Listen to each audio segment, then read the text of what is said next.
بھی اولاد کے لیے ہاتھ اٹھائیں. ویسے تے بلے شاہ تو آسمانی اڈدیاں ہی پھڑ دیں, جڑا گھر بیٹھا انہوں بڑھیا ہی نہیں. حضور فرمانے لگے ماں باپ جب بھی اولاد کے لیے دعا فرمائیں اللہ ان کی دعا کو قبول کرتا ہے. آپ اپنا تعلق بنائیں, دعا کے ساتھ, عبادت کے ساتھ, مصلی کے ساتھ رشتہ بنائیں, استغفار پڑھیں. صلاح الدین ایوبی صلیبی جنگوں میں تھے. رات کو مسجد اقصی میں نماز پڑھی تو پریشان تھے.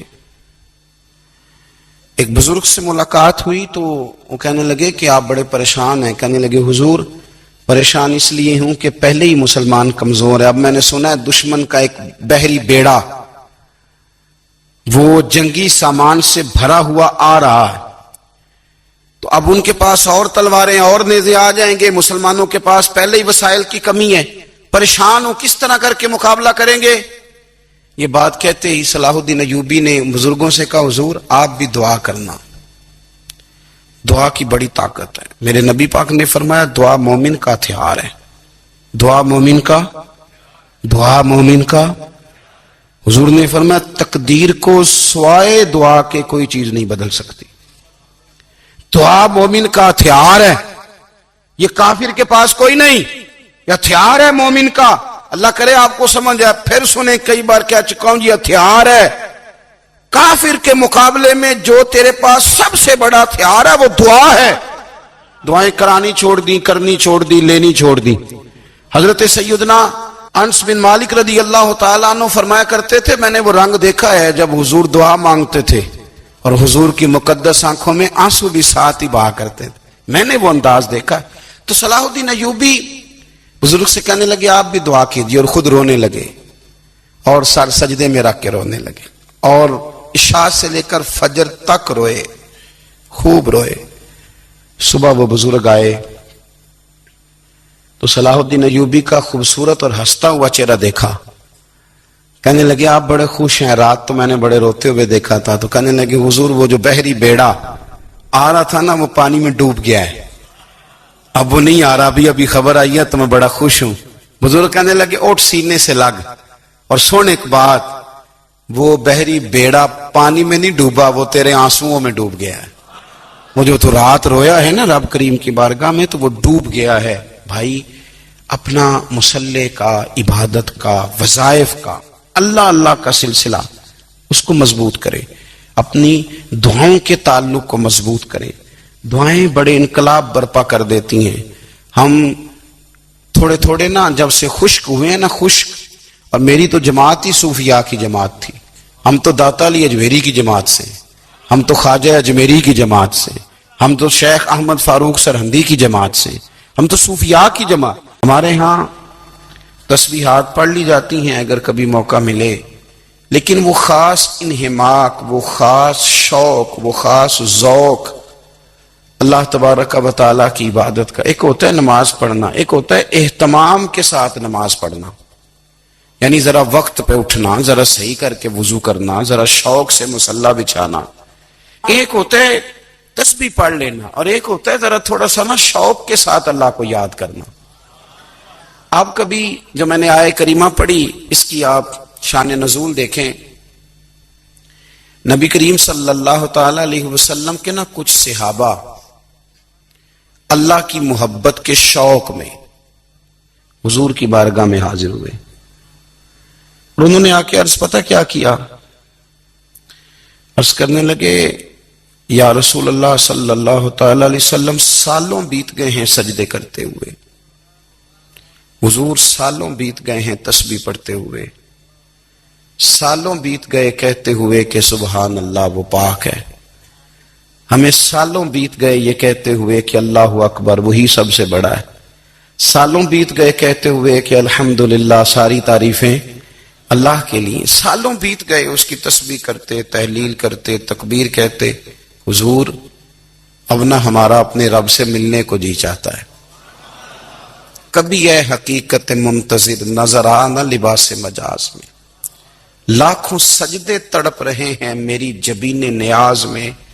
اور اقبال کہنے لگے کہ تیرے عشق کی انتہا چاہتا ہوں, تو میری سادگی دیکھ کیا چاہتا ہوں, میرا ذرا سا تو دل ہے مگر شوق اتنا، میں وہی لن ترانی سنا چاہتا ہوں۔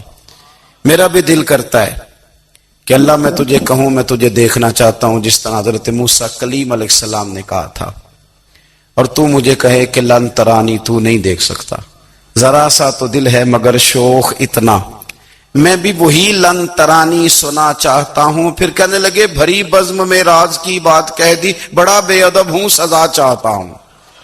دیکھو سب لوگوں کے بیچ ہی میں نے یہ کہہ دیا۔ میرے عزیز صحابہ نا شوق میں، کتنے سارے لوگ ہیں آپ، کتنی ماشاءاللہ بڑی تعداد میں آپ آئے، ہم بھی کبھی اس شوق میں گئے ہیں کہ ہمارے رب کو دیکھنے کو دل چاہتا ہے، ہمارا جی چاہے وہ کبھی ہمیں ملے، ہم کبھی اس کی زیارت کریں، اس کی بارگاہ کرم میں ہم حاضر ہوں۔ صحابہ نے عرض کیا یا رسول اللہ صلی اللہ تعالی علیہ وسلم ہمارا رب کہاں ہے؟ ہمارا نا اپنے رب کو دیکھنے کو جی چاہتا ہے۔ جب صحابہ نے یہ عرض کیا تو اللہ نے قرآن مجید نازل کیا، فرمایا وَإِذَا سَأَلَكَ عِبَادِي عَنِّي فَإِنِّي قَرِيبٌ، محبوب جب میرے بندے آپ کی بارگاہ میں آ کے میرے بارے میں پوچھیں نا تو ان سے کہہ دینا میں ان کے قریب ہی ہوں، قریب ہی ہوں۔ دلیل کیا ہے؟ آئی اذا دان، یہ جب بھی مجھ سے دعا مانگیں گے میں ان کی دعاؤں کو قبول فرماؤں گا، میں ان کے قریب ہوں، میں ان کے قریب ہوں۔ یہ جب بھی دعا مانگیں گے نا میں قبول کروں گا، میں ان کے قریب ہوں۔ اللہ تبارک و تعالیٰ کے بندے اللہ سے محبت کرتے، رب کی بارگاہ میں جھکتے، اس کو اپنے دکھ سناتے، اس کے پیارے محبوب صلی اللہ تعالی علیہ وسلم کا وسیلہ لے کے اس کے حضور حاضر ہو جاتے، پیشانیاں سجدوں سے روشن ہوتی۔ ہم نا ہر چیز کے لیے وقت نکالتے ہیں، ہر چیز کے لیے، لیکن عبادت کے لیے وقت نہیں نکالتے۔ ہر شے آباد ہے، ہر شے، ہماری فیس بک بھی آباد ہے، واٹس ایپ بھی آباد ہے، ہمارے ٹویٹر بھی آباد ہیں، ہماری ہر چیز آباد ہے، سب سے کم آباد ہمارا مصلی رہ گیا ہے، سب سے کم۔ وہ لوگ اب ڈھونڈنے سے ملتے ہیں جن کی بغل میں مصلی ہوتا تھا۔ میرے بھائی آپ کتنا کو دنیا کے پیچھے بھاگو گے تھکا دے گی، کتنا دولت کے پیچھے بھاگو گے تھکا دے گی۔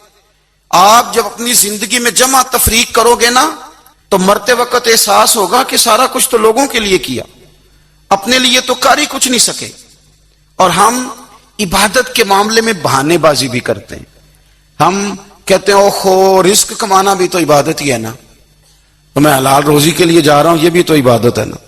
میری طرح کے لوگ کہہ دیتے ہیں کہ میں سویرے اٹھ کے مدرسے میں کچھ اسباق دیکھتا ہوں تو یہ بھی تو عبادت ہے، میں بیان کرنے کے لیے مطالعہ کرتا ہوں تو یہ بھی تو عبادت ہے نا، اتنے لمبے سفر کر کے ملک میں دنیا میں گھومتا ہوں تو یہ بھی تو میں عبادت ہی کر رہا ہوں۔ اب اسپیشل نفلوں کے لیے وقت کس طرح نکلے، اسپیشل کر کے تسبیح میں کیسے چلاؤں، میں سارا کچھ ہم بہانے بنا لیتے ہیں نا۔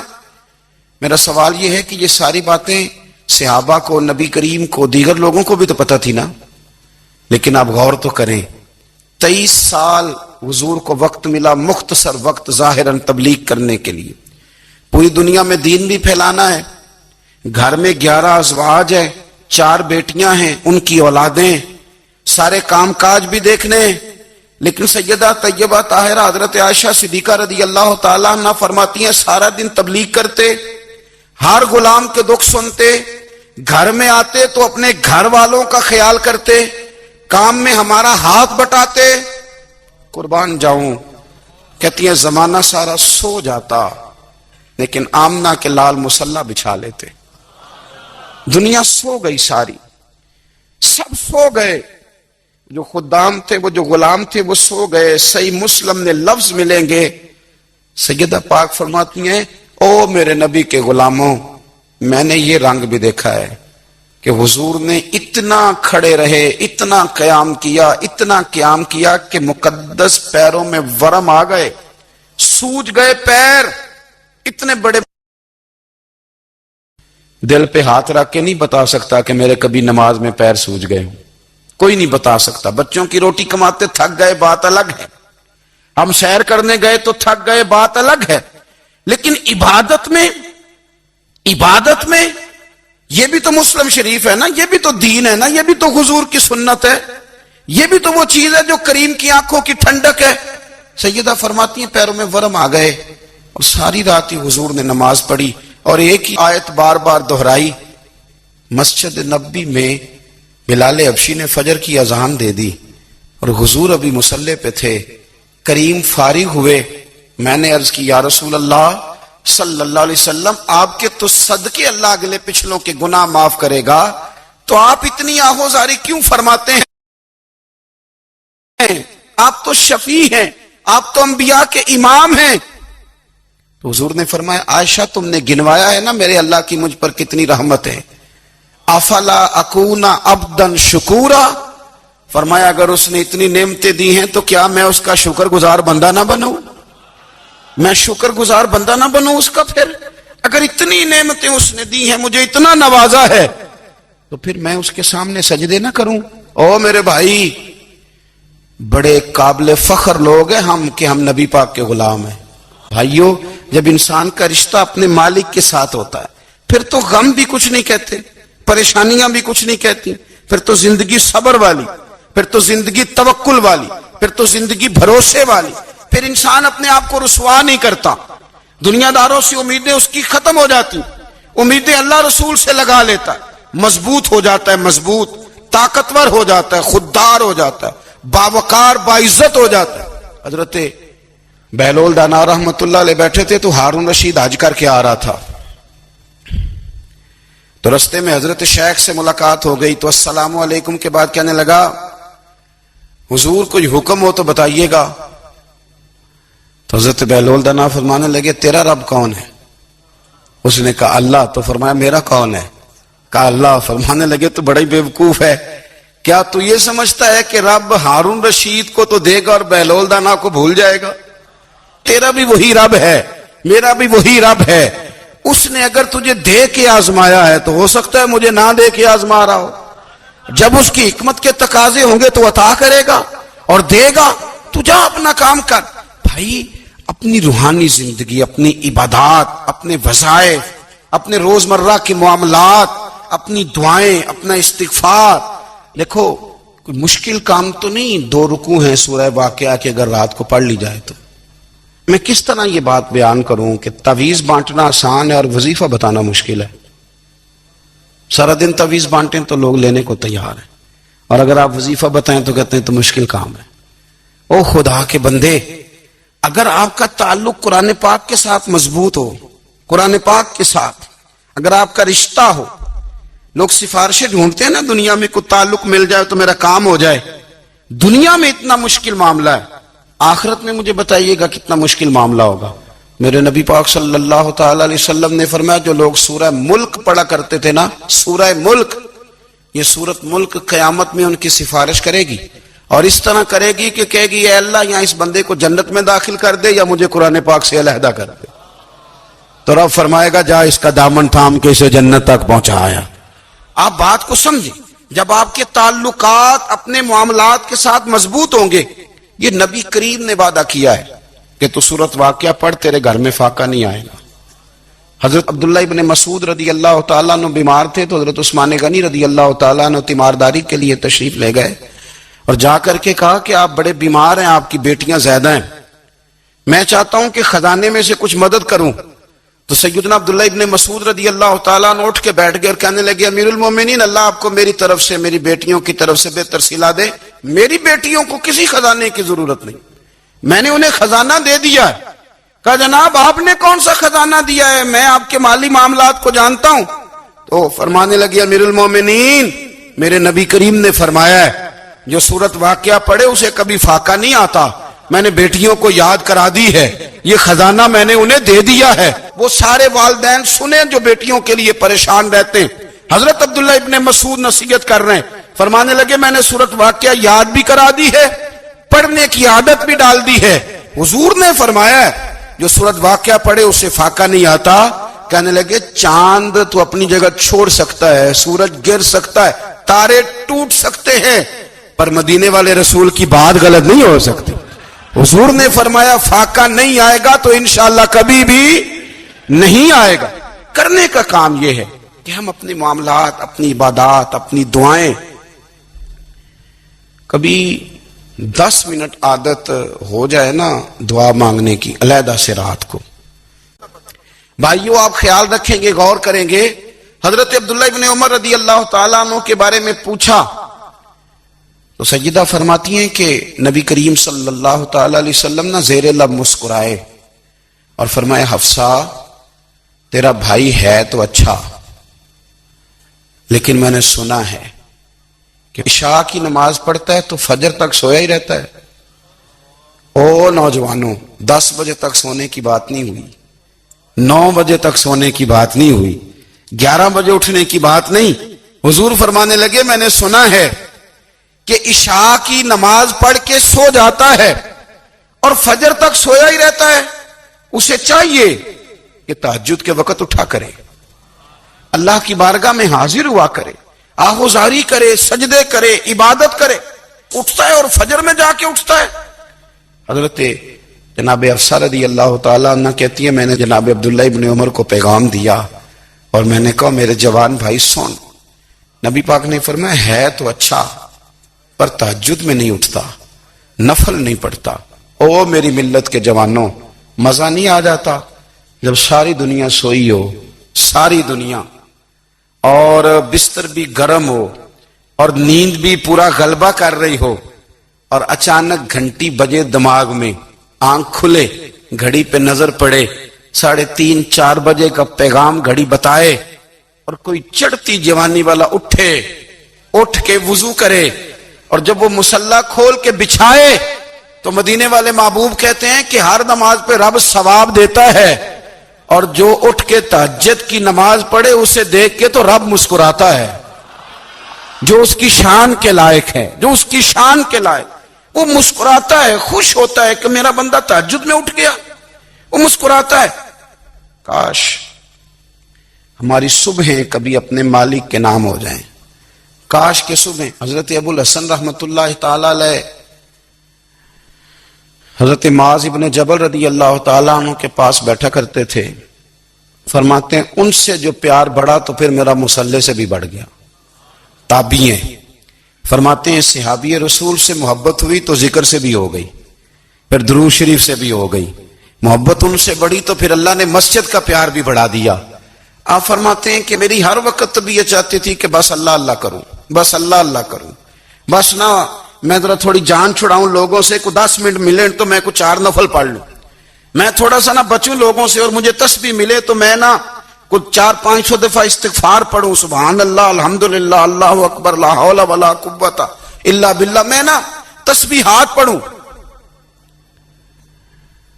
فرماتے ہیں کہ بچے تھے گھر میں 6-7، غربت تھی، کام ملتا کوئی نہیں تھا، اور میں کام چور نہیں تھا، کام ڈھونڈتا تھا، پر اللہ کی قدرت کے کام نہیں ملتا تھا.